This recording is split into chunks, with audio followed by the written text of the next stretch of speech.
year of revenue. So they're paying for that.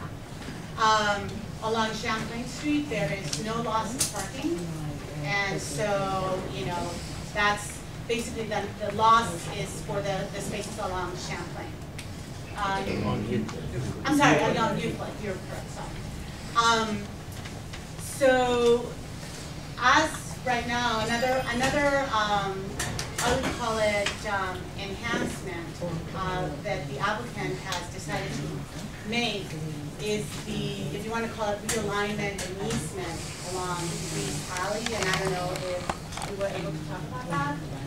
Okay, so basically the applicant has decided to create or, you know, to provide an easement to the city where by doing that, that's sort of like behind the church when vehicles are coming, if you want to say, traveling north on Reese Alley. Right now it's very hard or sometimes nearly impossible depending on who's back there to make the turn and exit onto Euclid. Or if you're going, or if you know, decide to enter from the north and travel southbound, you know, it's just really tough. So what the applicant is doing is actually creating an easement where, sort of if you want to think about it, like biting into their property. And so their hotel is, you know, like I think it's the second floor, am I thinking correct, or third floor, it's sort of like part of it is floating, so, you know, trucks can actually make the move and travel north without really hitting anything. And so what is that's going to do is really, you know, smooth out the operations for all the deliveries and pickups that happen along that alley, which, as you are familiar, is kind of a disaster sometimes.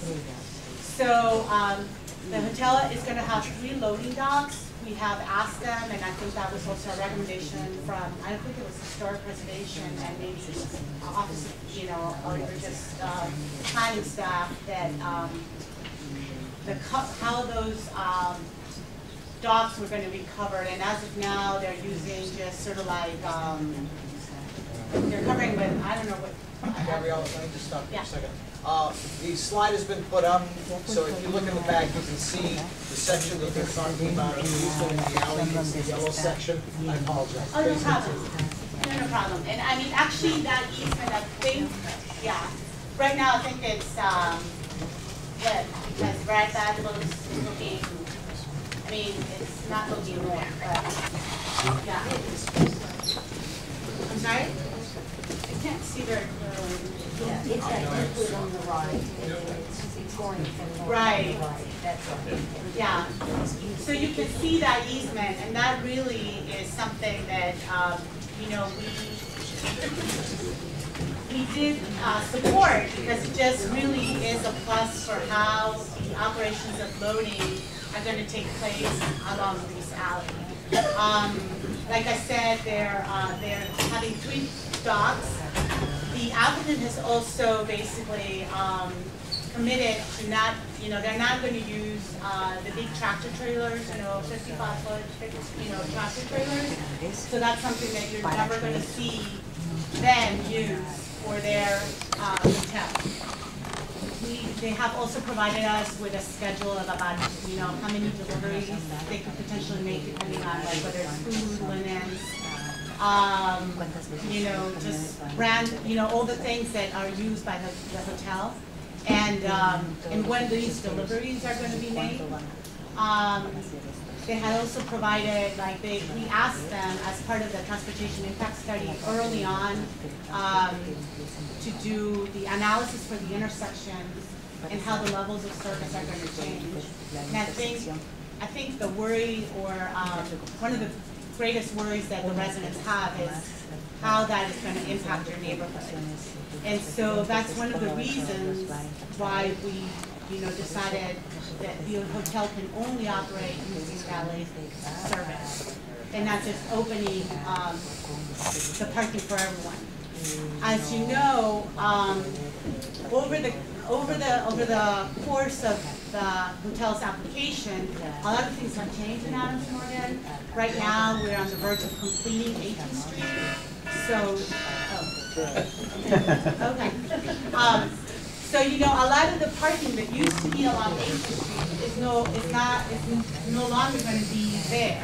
And so right now, when we're having people go, you know, all the visitors going back to Adams Morgan, I mean, the dynamics are already changing because they have to figure out that there's not going to, the parking that used to be there is no longer there. So when the hotel comes, I mean, that mentality is not going to be there because the hotel is not, you know, it's not there right now. It's going to open later, but you know, it's not like a general knowledge that they can, you know, that you will be able to park at the hotel. The only people that will be able to park at the hotel are, you know, guests and people that are going, for example, to a wedding or are using the restaurant. As far as I know, that's the only business, according to the document that I have there, that's going to be operating in the hotel. So if you want, I'll take questions. So it can be specific as to the trip generation or the impacts as opposed to being like, you know, going on, or if you have So any.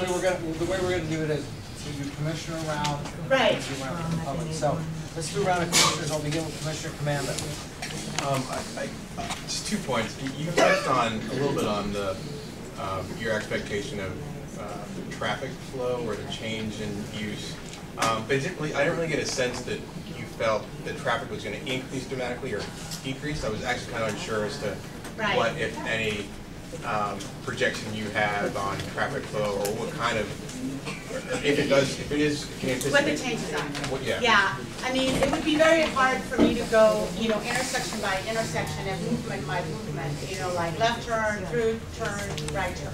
I can tell you that based on the analysis the applicant has given us, right now some of the levels of service are fine, I mean like are either A or B, and they change, you know, by 1 grade, like level of service A being the best, you know, and D being the lowest, but still acceptable by the Department of Transportation. So what happens is because of the what should I call them? The restrictions that we put on the hotel, like that are already there. For example, some of the employees that are going to be, you know, Ward 1 residents, because you know there are so many bus lines serving Columbia Road and 8th Street. Because we have 2 metro stations that are, you know, different lines, the green or you know yellow and the red, that are very close to the hotel. You know, based on that, you know, we have made a determination that some of the impacts, you know, are not, you know, substantial that, you know, would create chaos in the network. I can, you know, if you have a question, it's like, well, by how many trips do, you know, how many more trips are we going to have along Champlain? Well, I can tell you that according to what, you know, the transportation study tells us, it's about 3 times more. So if you have right now 30, during the peak hour, you know, we'll have about 90 during the peak hour. So that's about, you know, just without, you know, I'm just giving you a number. But some of the other streets, you know, stay, you know, very close to what they are. Some of them do go up, and some of them, you know, well, do go up significantly, or some of them, you know, don't go that up by that much. Oh, sorry about that. No worries.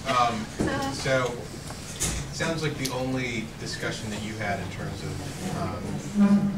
mitigating the change in traffic was, or the change in traffic as it relates to parking, was this request about? No, that's not the only discussion that we have. Basically, one of the discussions is the valet operation of the hotel. Right. The other discussions is, for example, that the employees of the hotel are going to be enrolled on, you know, tax deductible smart trip benefits, which a lot of places don't have. So that's an incentive. Like first-time employees are going to get $75 on their, you know, Metro card.